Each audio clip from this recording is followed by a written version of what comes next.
कथेच्या कालच्या भागात आपण पाहिलं की राघवने गार्गीला स्वतःच्या हाताने कॉफी बनवायला सांगितली. ती राघवला आवडली. त्याच्या केबिनमधून बाहेर आल्यानंतर गार्गीचा फोन वाजतो. तो मामाचा असतो. गार्गीने फोन रिसीव्ह केला. आता पुढे. हॅलो, गार्गीने म्हटलं. गार्गी बाळा, कशी आहेस? मामांचा प्रेमळ आवाज आला. मामा, मी ठीक आहे. आता ऑफिसमध्ये आहे. बाळा, या रविवारी घरी येशील का? मामाने म्हटलं. कशासाठी? गार्गीने त्यांना विचारलं. तुला आम्हाला भेटू वाटत नाही का? कशासाठी विचारते? मामा नाराज होत बोलले. तसं नाही मामा, आठवड्यातून एकच सुट्टी असते. मग बाकीची सगळी कामं करायची असतात ना, म्हणून विचारलं. गार्गीने म्हटलं. अगं, शनिवारी पण सुट्टी असते ना? मामाने तिला विचारलं. मामा, मी PGचं ॲडमिशन घेतलं आहे. त्याचे सगळे क्लास मी शनिवारी अटेंड करते. त्यामुळे फक्त रविवारी मला सुट्टी भेटते, गार्गीने सांगितलं. बरं, तुला कधी वेळ भेटेल ते सांगशील का? मामा नाराज होऊन बोलले. आणि ते इतका आग्रह करतायत ते बघून तिला काळजी वाटू लागली. मामा, तुम्ही ठीक आहात ना? गार्गीने काळजीने विचारलं. तू आलीस तर ठीक वाटेल, मामाने म्हटलं.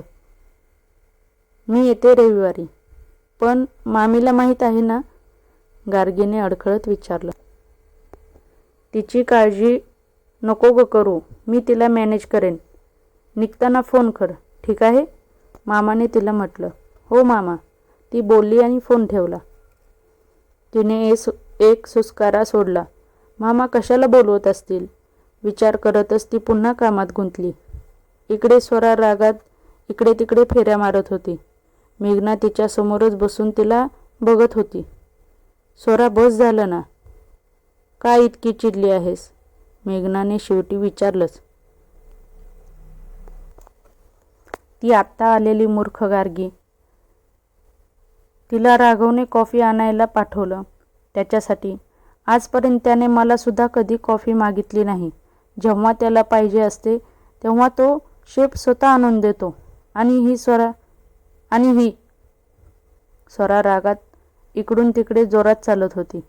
मेघना उठली आणि तिने तिचा हात पकडून थांबवलं. स्वरा, अगं फक्त कॉफीच मागवली ना. आणि बॉससाठी कॉफी आणायला तू काय त्यांची नोकर आहेस का? अगं, तू त्यांची गर्लफ्रेंड आहेस.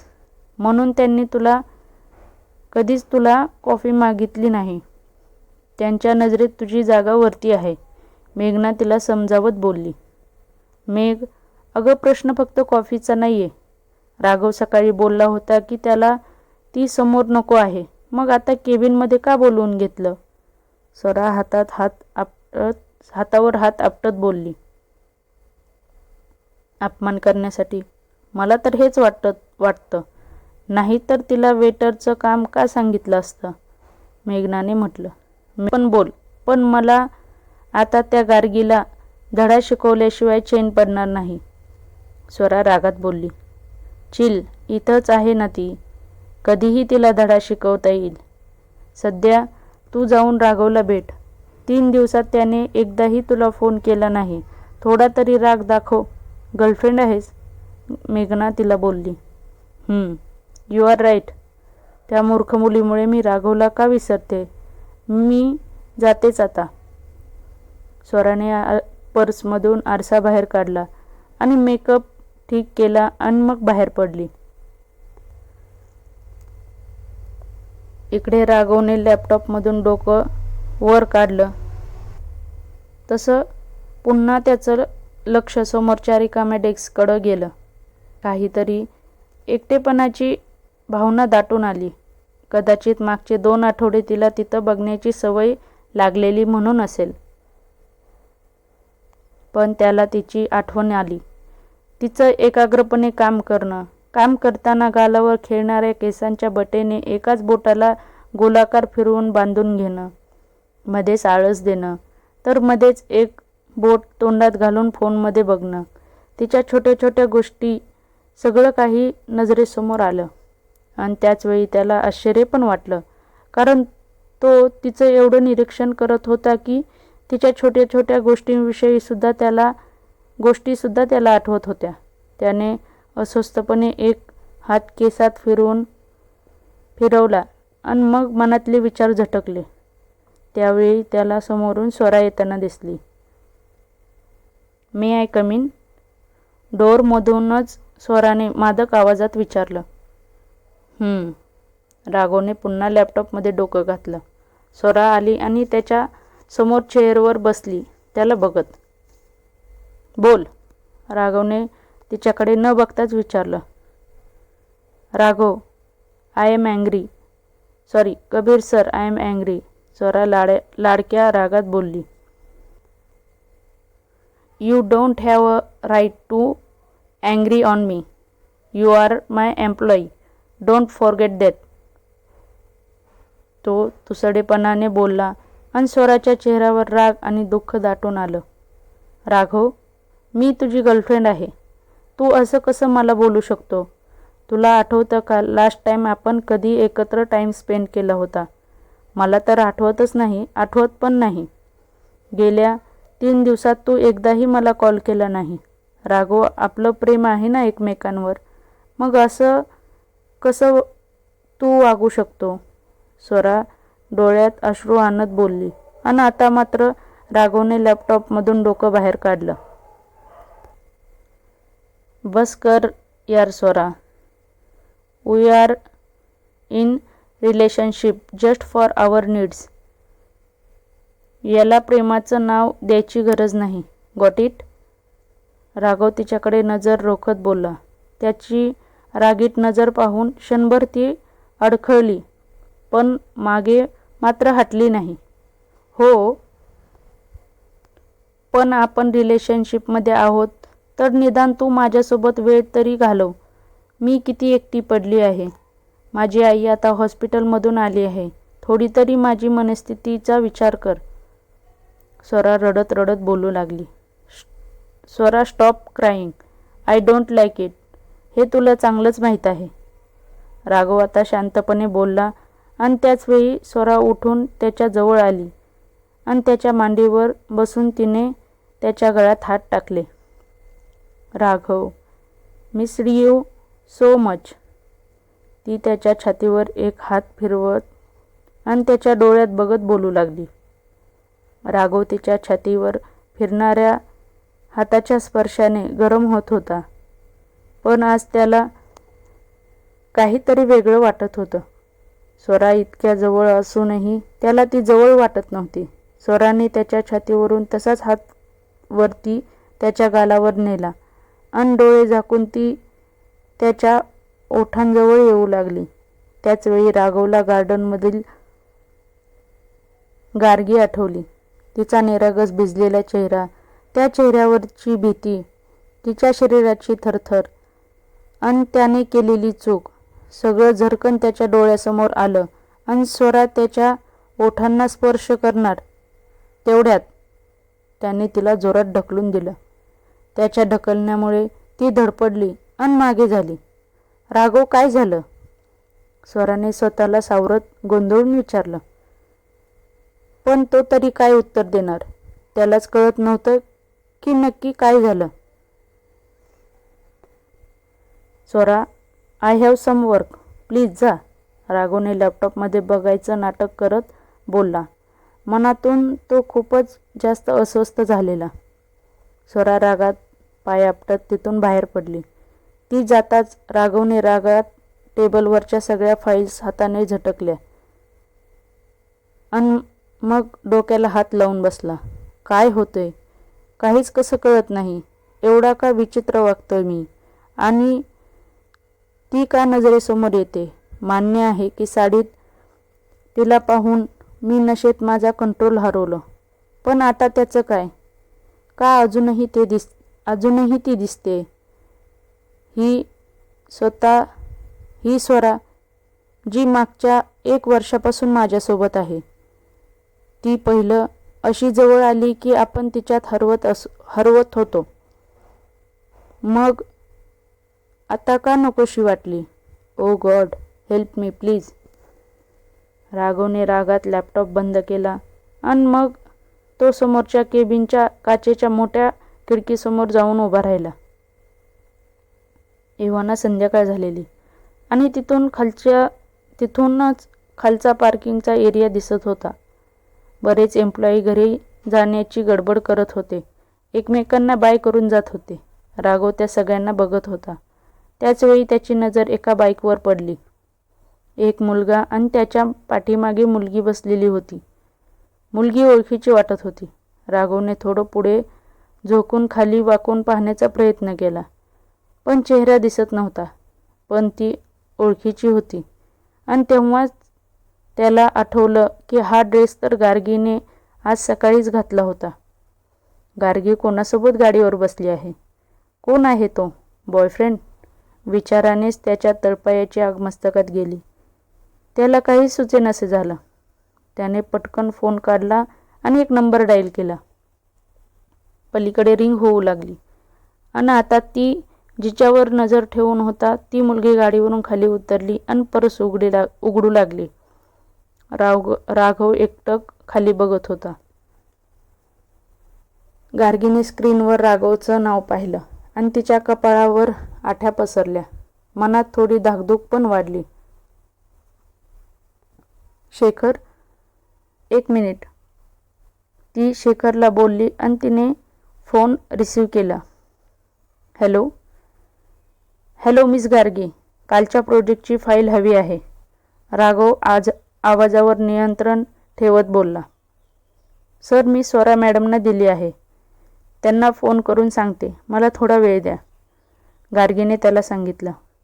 I want this file with you right now. एका शब्दावर जोर देत बोलला. पण सर, ऑफिसचा टाइम संपला आहे. गार्गीने अडखळत बोलली.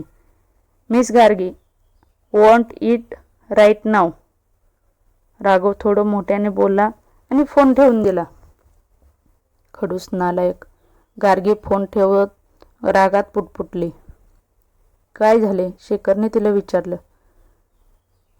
शेखर, तू जा, मला थोडं काम आहे, गार्गीने तिला म्हटलं. मी वाट बघतो, जा पटकन ये, शेखर बोलला. ओके, पण लेट झालं तर तू जा, गार्गी त्याला बोलली आणि पुन्हा ऑफिसच्या गेटकडे धावली. तिला गेटकडे जाताना पाहून त्याच्या ओठांच्या कडा वरती झाल्या. पण दुसऱ्याच मिनिटाला त्याच्या ओठांवरचं हसू लगेच मावळलं, कारण तो मुलगा पण आता बाईकवरून उतरला होता आणि शेजारच्याच कट्ट्यावर बसला होता. म्हणजे तिची वाट पाहत असणार. राघव रागात माघारी फिरला आणि चेअरवर जाऊन बसला. त्याच्या पुढे फाईल्सचा गट्टा होता. त्याने त्या फाईल्स उचलल्या आणि त्यातले पेजेस काढून इतरत्र विखरले. आता तो दोन्ही हात हनवटीवर ठेवून वाट बघत होता. तेवढ्यात त्याला समोरून स्वरा येताना दिसली आणि त्याच्या कपाळावर पुन्हा आट्यांचं जाळं तयार झालं. Good evening, may I come in? स्वराने हसत विचारलं. Come in. राघवने थोडं नाराज होऊन तिला आतमध्ये बोलवलं. ती येऊन बरोबर त्याच्या समोरच्या खुर्चीवर बसली. राघव, हे काय? हे कागद असे का पडले आहेत? स्वराने त्याच्या केबिनमध्ये पडलेल्या पेपर्सकडे बघून विचारलं. That's none of your business. तुझं काय काम आहे? पटकन बोल, राघव लॅपटॉपमध्ये डोकं घालून बोलला. स्वरा विचारात पडली. राघवचा मूड ठीक नाहीये का? आता बोलू की नको या संभ्रमात पडली. से समथिंग फास्ट, राघव बोलला तसं ती भानावर आली. राघव, ॲक्च्युली मला तुला काहीतरी सांगायचं होतं, स्वरा उत्साहित होऊन बोलली. बोल. तो बोलला आणि त्याने समोरच्या काचेत एक कटाक्ष टाकला. तुझ्या मॉमचा फोन आला होता. स्वरा थोडं अडखळत राघवच्या मनाचा अंदाज घेण्याचा प्रयत्न करत बोलली. कशासाठी? राघवने विचारलं आणि तिच्याकडे बघत बघत एक कटाक्ष पुन्हा काचेतून बाहेर टाकला. अजूनही ती आलेली नव्हती. शिट, किती वेळ लावते? पुन्हा त्याच्याकडे गेली असेल का? राघव पुन्हा एकदा अस्वस्थ झाला. त्या बोलत होत्या की काही दिवस मी तुझ्या घरी राहायला यावं, म्हणजे त्यांची इच्छा होती. स्वरा बोलत होती. नो नीड, तो बोलला. सध्या त्याला तिचं ऐकण्यात काहीच इंटरेस्ट नव्हता. त्याचे ते 2 शब्द ऐकून स्वराचा चेहरा पडला. पण काही केल्या ही संधी तिला हातून घालवायचीच नव्हती. पण राघव, घरात लग्न आहे ना नेक्स्ट मंथ, अक्षयचं. त्याची सगळी तयारी मॉम आणि बाकीचे लोक घरातच करणार आहेत. मुलगी मुंबईचीच आहे म्हणून मॉम बोलत होत्या.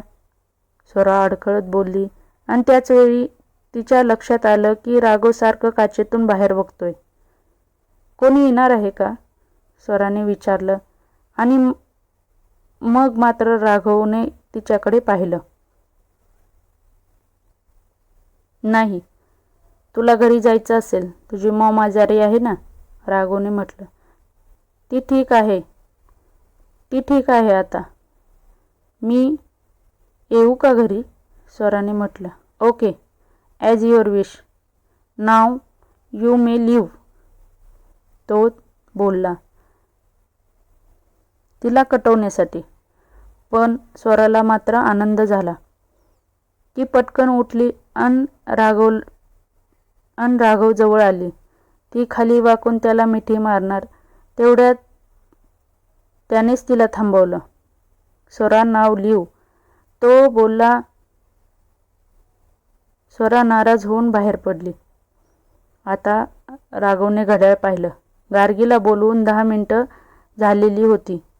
तरीही ती अजून आली नव्हती. त्याचा रागाचा पारा चढला आणि त्याच वेळी डोअरवर टकटक झाली. त्याने दरवाजाकडे पाहिलं तर गार्गी हातात फाईल घेऊन उभी होती. एक राक्षसी हास्य त्याला करावंसं वाटलं, पण त्याने स्वतःवर कंट्रोल केला. कम इन, राघव स्वतःची खुशी लपवत बोलला. गार्गी खाली पडलेल्या पेपर्सकडे बघत त्याच्यासमोर येऊन उभी राहिली. सर, या फाईल्स. सॉरी, ते स्वरा मॅडम त्यांच्या केबिनमध्ये नव्हत्या, त्यामुळे फाईल्स शोधायला लेट झाला. गार्गी त्याच्या समोर फाईल्स ठेवत बोलली. ओके. राघवने त्या फाईल्स घेतल्या आणि उगीच त्यातली पानं पलटू लागला. गार्गीने थोडा वेळ वाट पाहिली आणि मग मात्र घड्याळ पाहून बोलली. सर, मी जाऊ का? गार्गीने म्हटलं. राघवने तिच्याकडे पाहिलं तर ती अस्वस्थपणे घड्याळाकडे बघत होती. त्याला पुन्हा राग आला. का आला ते त्याला कळलं नाही. हे सगळे पेपर उचल आणि फाईलमध्ये लाव, राघव खाली पडलेल्या पेपर्सकडे इशारा करत बोलला. गार्गीने वैतागून पेपर्सकडे पाहिलं आणि मग राघवकडे पाहिलं. तो फाईलमध्ये बघत होता. काय इतकं छळतो हा? गार्गीने त्याच्याकडे पाहून एक उसासा टाकला आणि खाली वाकून पेपर्स गोळा करू लागली. बिचारा शेखर वाट बघत असेल. आज तर इंग्लिश लेक्चर पण अटेंड करता येणार नाही. शिट, हा बॉस. गार्गीने सगळे पेपर पटापट गोळ्या केले आणि फाईलमध्ये लावले. सर, झालं, आता जाऊ? गार्गीने म्हटलं. फार घाई झाली आहे का जाण्याची? Is someone waiting for you? त्याने कुत्सिकपणे विचारलं आणि त्याच वेळी गार्गीला राग आला. सर, खूप लेट होतोय. ऑलरेडी ऑफिसचा टाईम संपला आहे, ती कशीबशी बोलली. अच्छा, म्हणजे आता तू मला टाईमबद्दल सांगणार का? राघवने हातातली फाईल फेकून दिली आणि तिच्यावर नजर रोखत बोलला. या सायकोचा नेमका प्रॉब्लेम काय आहे रे देवा? इतका का खडूस वागतो हा? मागच्या जन्मी काय आम्ही उंदर मांजर होतो का? गार्गीने थोडं नाराज होऊन त्याच्याकडे पाहिलं.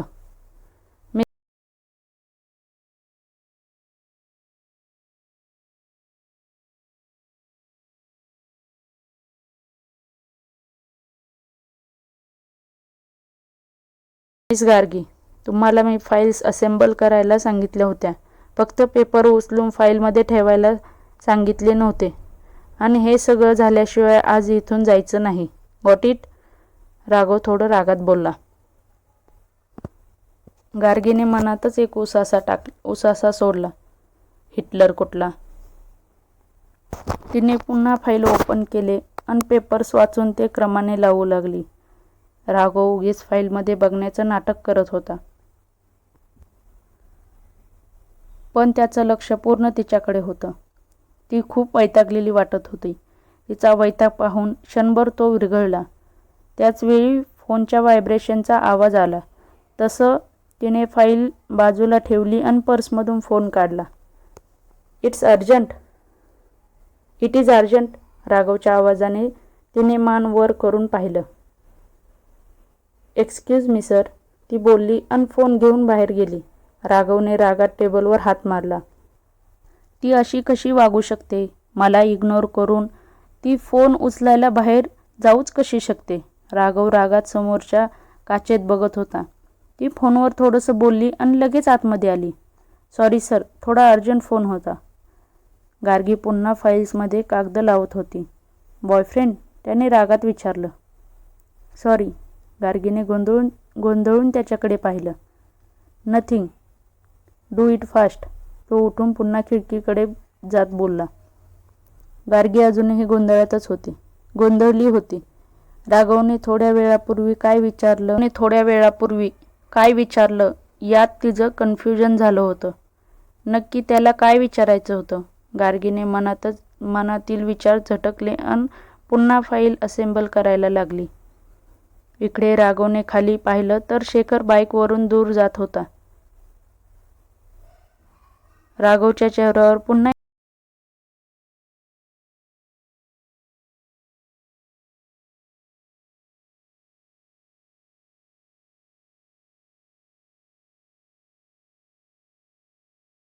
एक स्मित हास्य पसरलं.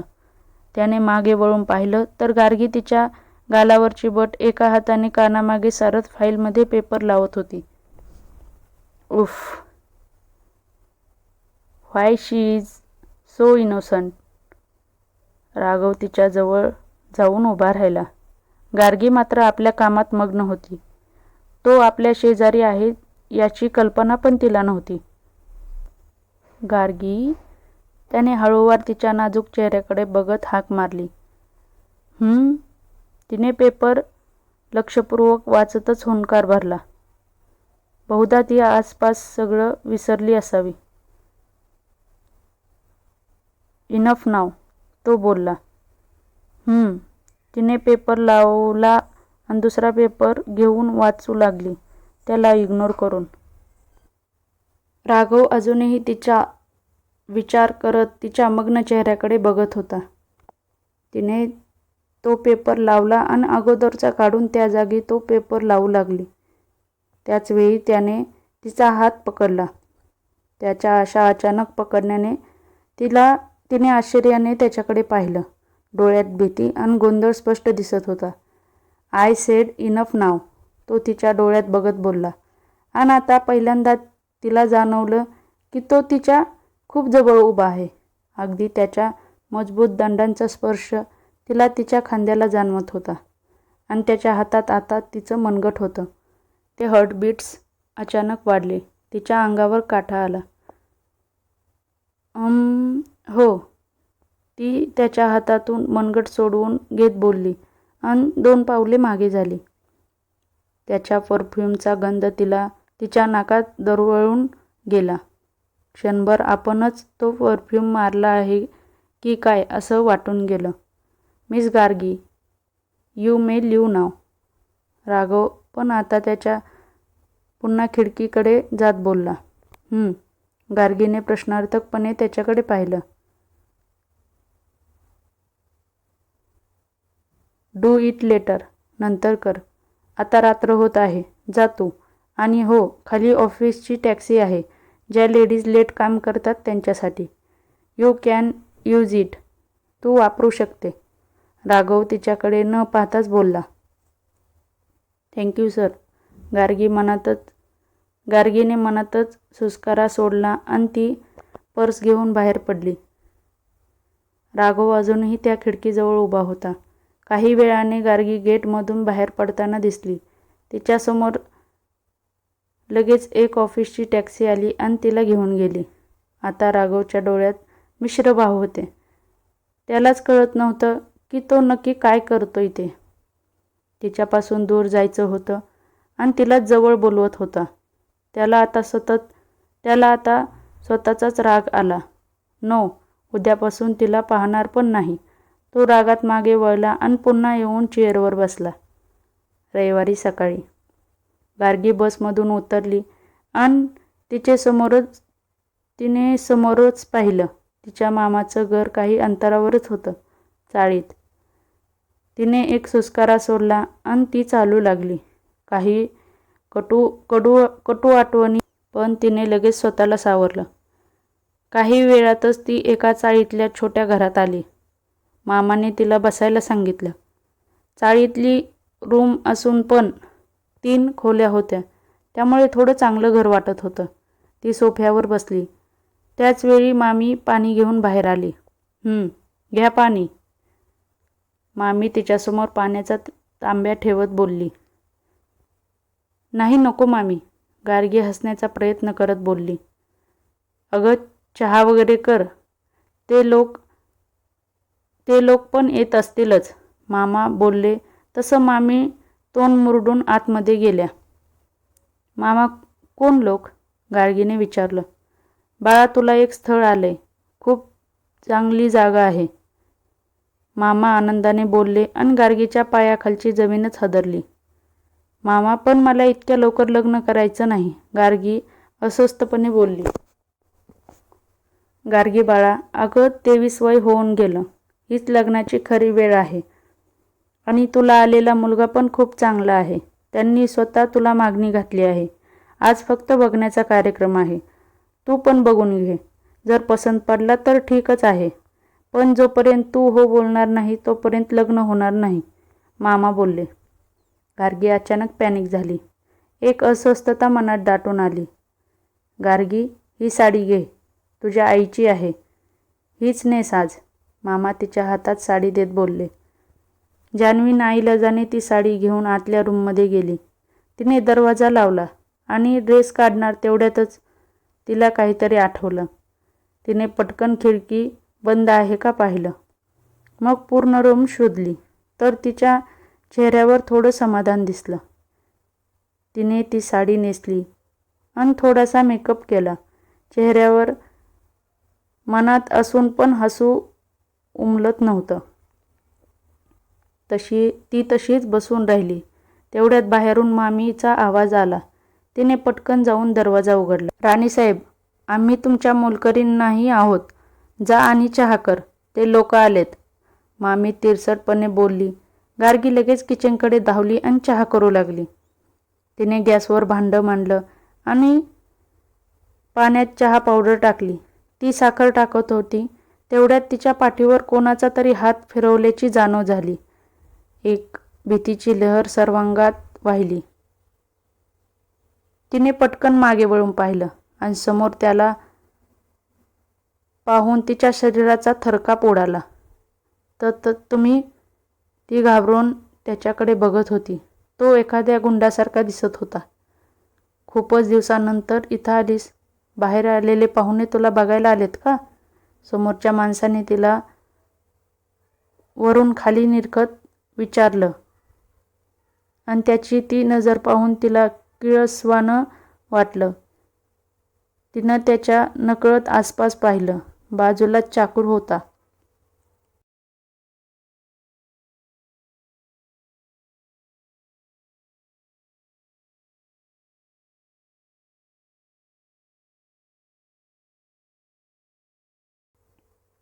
तो आणखी तिच्या जवळ आला.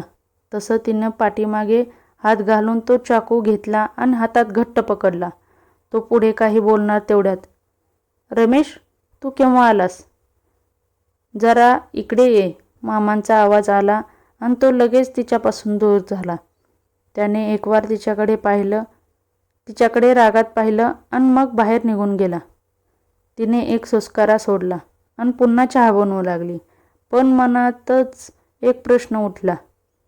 आज त्याच्या नजरेत जी वासना होती तीच वासना त्या दिवशी राघवच्या डोळ्यात होती. पण तरीही त्याचा स्पर्श किळसवाना का वाटला नाही? त्याची नजर ती पण आपल्याला हवीहवीशी वाटली असे का? शी, काय विचार करतोय आपण? आपल्याला बघायला मुलगा आला आहे आणि आपण राघव सरांचा विचार करतोय. नाही, आपल्याला इकडे फोकस करायला हवं. तो खडूस कशाला मध्येच आठवतो.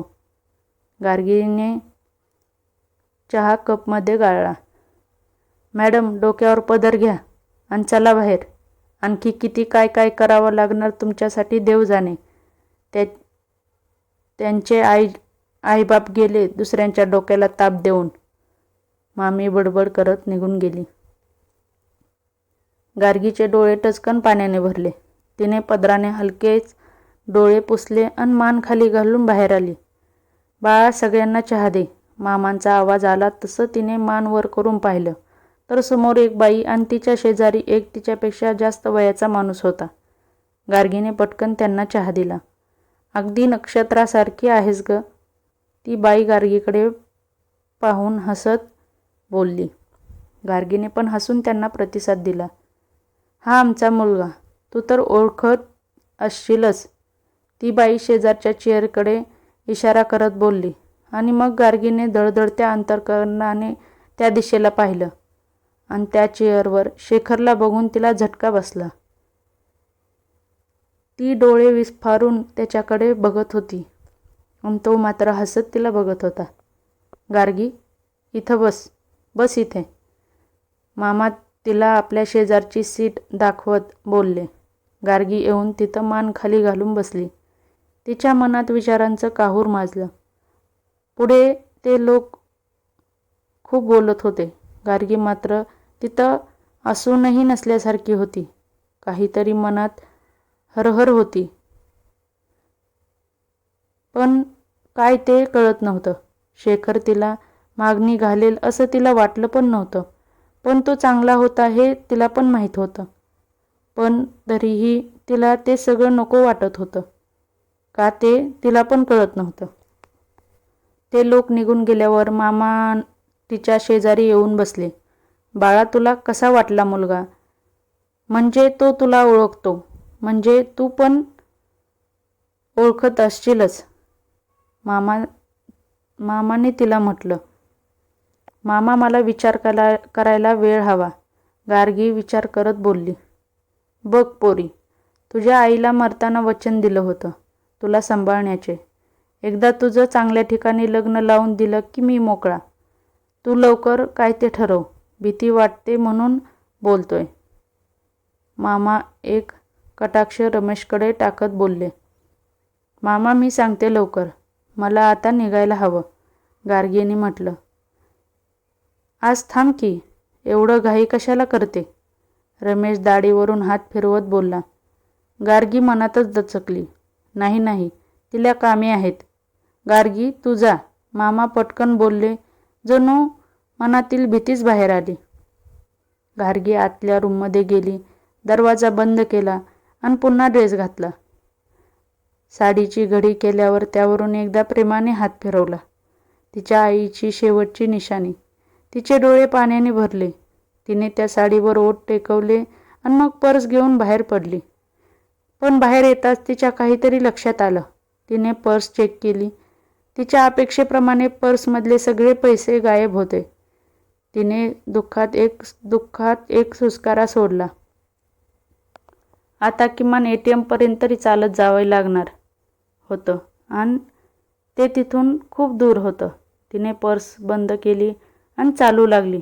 तेवढ्यात मागून हाक आली. गार्गी. तिने मागे वळून पाहिलं तर मामा पळत तिच्या मागून आलेले. मामा, काय झालं? तिने काळजीने विचारलं. मामा दम खात तिच्या जवळ आले आणि तिचा हात हातात घेतला. मला माहीत आहे काय झालं असेल ते. तुझ्या मामीची जुनी खोड आहे. तू चालत नको जाऊस, हे घे. ते तिच्या हातात पैसे देत बोलले आणि गार्गीचे डोळे भरून आले. तिला पटकन मामांना मिठी मारायची इच्छा झाली. पण रस्त्यावर असल्यामुळे तिने डोळ्यांनीच आपली भावना व्यक्त केल्या. ती तिच्या रूमवर आली. तिचा फोन वाजला तर अनुष्काचा होता. हॅलो बेबो, काय करते? अनुष्काने तिला विचारलं. अगं आत्ताच आले मामाकडून, बोल, गार्गी आळस देत बोलली. अगं पण तू तर इंग्लिश स्पीकिंग कोर्स लावला होता ना, त्याचं काय झालं? अनुष्काने तिला विचारलं. सुरू आहे, काल अटेंड केला, गार्गीने तिला म्हटलं. बेबो, तू ना वेडी आहेस, तुला इंग्लिश येतं तरी पण क्लास लावला. अनुष्का, यात पर्सनॅलिटी डेव्हलपमेंट आहे आणि मला भलेही इंग्लिश येतं पण ते मी फ्लुएंट नाही बोलू शकत. मला माझ्यात इम्प्रूव्हमेंट करायची आहे म्हणून मी लावला आहे.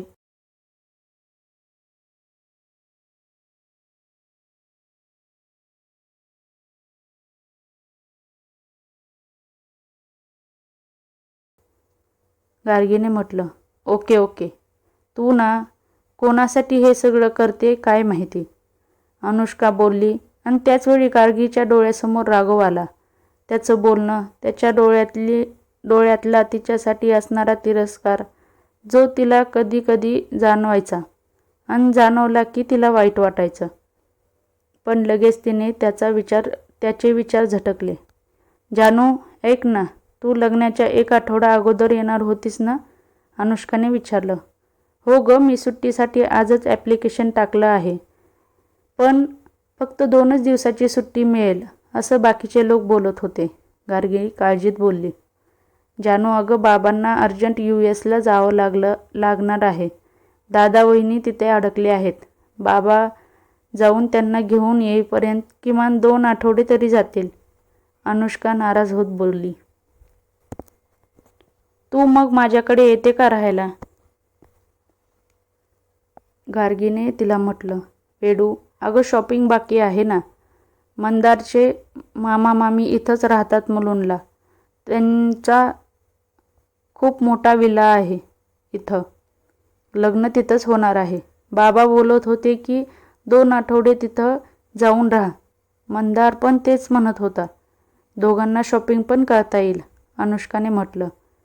मस्तच, जा ना मग. तेवढेच तुम्हा दोघांना टाईम स्पेंड करता येईल, गार्गी आनंदात बोलली. जानू, अगं दुसऱ्यांच्या घरात असं अचानक मी एकटी कशी जाऊ? तू चल ना बरोबर, अनुष्का लाडत बोलली. मी? वेडी आहेस का? मी कसं येऊ शकते? गार्गीने चकित होऊन विचारलं. ऐक ना जानू प्लीज, मी मंदारसोबत बोलले आहे. तो पण बोलला आहे की गार्गीला येऊ देत म्हणून, अनुष्का तिला बोलली. अगं अनु, पण तो असेल ना तिथं, तू एकटी थोडीच असणार आहेस, गार्गी तिला समजावत बोलली. जानू, तू येणार आहे की नाही लवकर सांग, अनुष्का चिडून बोलली. अगं अनु, गार्गी तिला बोलली. तू माझी बेबो आहेस ना, मग माझा ऐक ना गं, अनुष्का लढीवाळ आवाजात तिला म्हटली. बेबो, शोना, पिल्लू, आणखी काय बोलू सांग, अनुष्का तिला बोलत होती. ओके, मी येते, गार्गी डोक्याला हात लावत हसत बोलली. ओ बेबो, आय लव्ह यू. अनुष्काने आनंदात फोन ठेवला. वेडी, असे बोलत गार्गीनेही हातातील फोन खाली ठेवला. आज गार्गीला ऑफिसमध्ये यायला थोडं लेट झालेलं. ती पटकन तिच्या डेस्कवर गेली आणि काम सुरू केलं. मॅडम, स्वरा मॅडमने बोलवलं आहे, पिऊनने येऊन सांगितलं.